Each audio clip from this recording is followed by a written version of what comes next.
Hi, and welcome to another Clarity Project Token Holder Update video. I hope you like the background behind me. I wanted to try and be a little bit more festive at this time of year, and certainly I can see it, so I'm enjoying it. I hope you're enjoying it as much as I am. Now, a few people have said to me that in the most recent update videos, I may have come across a little bit flat. I think in the attempt to not get anybody's hopes up, I may have done so. But in this video, I certainly want to focus on a lot of the positives relating to the Clarity project. Now, firstly, I want to talk about the token model, or the tokenomics, as they say. You see, we were looking to, and the founders over a period of time had put this in place. And this was by going and speaking to various people and various experts and going to conferences and being questioned on our model and building it and building it and building it. And over that period of time, we've created we had created a really, really strong token model, creating the public sale itself and the creation of the token, creating a market for the token, and then creating the whole economy and ecosystem that supported that token going forward, continuing its life over and over and over again, and giving a really strong, robust community around that token as well. So again, very, very interesting. Now, some of the early crypto investors or the crypto craze investors or anybody else who was getting in for quick wins may have completely missed the model that we had put in place. But certainly, and interestingly, finance people really, really got it. And that's going to bode well for us going forward, because we're hearing and obviously seeing a lot of institutional investors get involved in cryptocurrency, and the hope is that they will get involved in token sales going forward. And if they can understand the strong token model and understand what we were doing and setting out to do, then that puts us in a really strong place. I also want to mention that the business model itself is very strong. This isn't a craze that we've kind of built around. It's not something new. It's a traditional business model that's worked for a long period of time.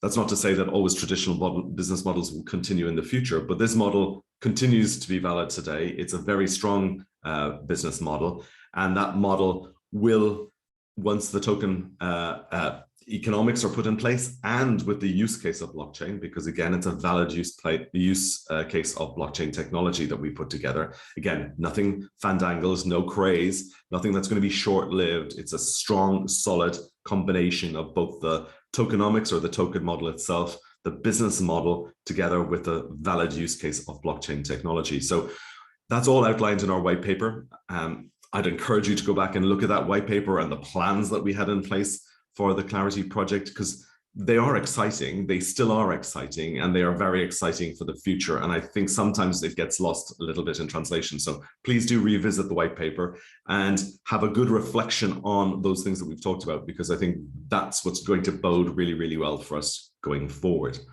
It's also worth mentioning that up to April 2020, an STO was a very strong possibility within on the cards. It was also, the timeline was looking around April 2020, in fact, and that was us being listed on an exchange. So we had been accepted by an exchange. We're under an NDA, still under that NDA, but we had very favorable terms to be listed on that exchange. Now, that listing was going to enable us to do the public sale. It was going to enable us to put in place the purchase program, and it was going to enable the support and continued, I suppose, sale and purchase of that token going forward. So giving a great mechanism for all those three things. Now, we had it's worth also mentioning that that exchange was backed by VCs and by institutional investors. And the exchange was looking to get those institutional investors involved in the Clarity project. That was all in place and in train. And the launch date of that was anticipated to be April, May 2020. Now, we all know what happened in March 2020. It's still happening today. It's very frustrating, but that has had a huge, significant impact, not just on everybody, health, the world, economies. It's had a massive impact on what our plans were in place as well, and it stopped those plans. Frustrating as it is, I'm hoping that those plans will come back to the fore again quite quickly. I'm hoping, and it's in all the founders' interests, let's be clear here, it's in all the founders' interests that an STO happens, and the STO happens at the quickest possible opportunity and at the right opportunity, but it does need to be at the right amount.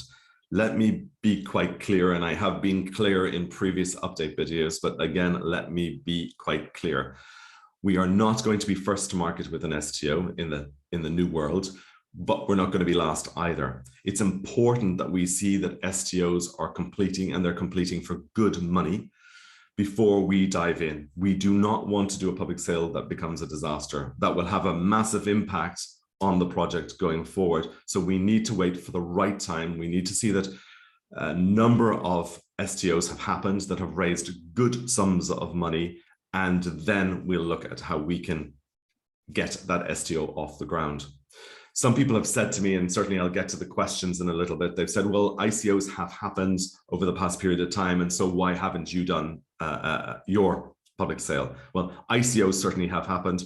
We changed our model to an STO because it was deemed to be more robust. It was more suitable for institutional and high net worth investors, and it was deemed as the way forward. That ICOs had a bad name and STOs were the new name. So there have been some ICOs and some STOs that have taken off, but they have been for very small amounts. Now, our token sale is between 10 and 40 million. That's what we needed to do to be able to support that market, to support the token, to support the purchase program, and to put the whole thing in place that would enable this to continue going forward. So 10 to 40 million, the higher the amount, the better. It meant we were going to all go there faster. So it's critical that we wait until we see that STOs are hitting those numbers before we dive in, and we want it to be a success, not a disaster. I also want to mention that the first ICO that we were looking to get involved in hindsight, and hindsight is a wonderful thing, we were probably 6 months too late. Now, none of our investors or, nobody was, the people who were involved or advisors, nobody was suggesting at the time that it was 6 months too late. And I think we felt a little bit uncomfortable where the market was going back in November 2018. So that's why we did a pre-sale, and the pre-sale proved valid, that the market was not where it had been. And therefore now looking back, which is again easy in hindsight, it was probably 6 months too late.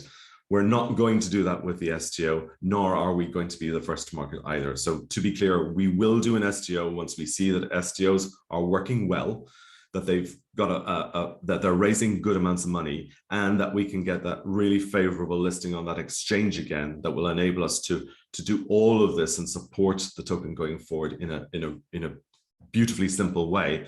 But it means that we can get that listing and that public sale done quickly. We can get it done without spending a huge amount of money on a marketing campaign to push that forward, and we can get institutional investors involved as well. Now, I want to get to some of the questions that have been raised, and I'm going to group them together because they are coming in common themes. So I'm going to group those together. And the first one was that we've seen some ICOs that have happened, and why haven't you gone forward with your ICO? Well, as I said, we had changed that model slightly to an STO. The ICOs that have gone ahead for very small amounts of money. We're looking for a big tranche of money, and we need to see that happening regularly for us to be able to get involved. The next question is, what have you done and what are you doing for the benefit of token holders? So that actually was, what specifically did you do last year, and what specifically are you going to be doing next year for the benefit of token holders?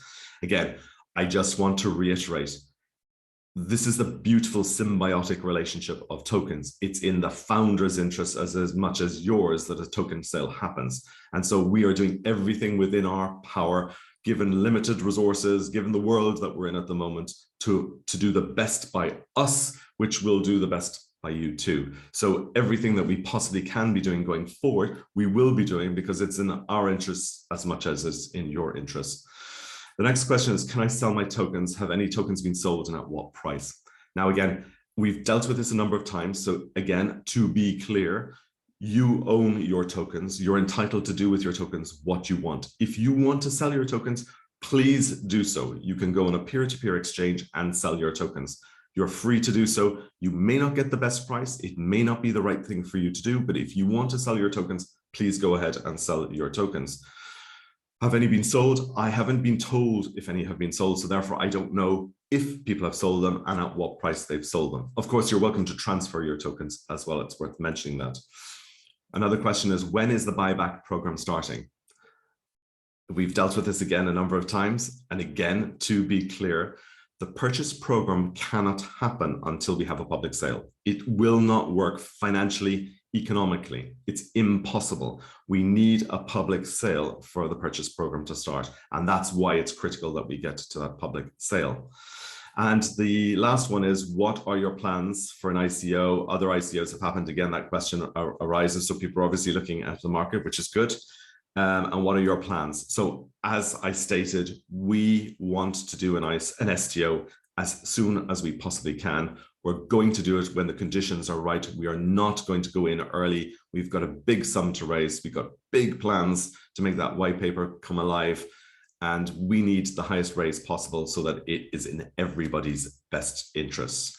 I hope those have answered your questions. If there's anything that we haven't answered, please let us know and we'll send out another update video. It's all that's left for me is to wish you a wonderful Christmas or holiday season, however you celebrate. Stay safe. I know restrictions as I speak are coming in various countries, so I hope you have an enjoyable one. I hope you have fun with friends and family and those that you can celebrate with. And I look forward to an amazing 2022. I hope we're going to have a wonderful year together. Thank you.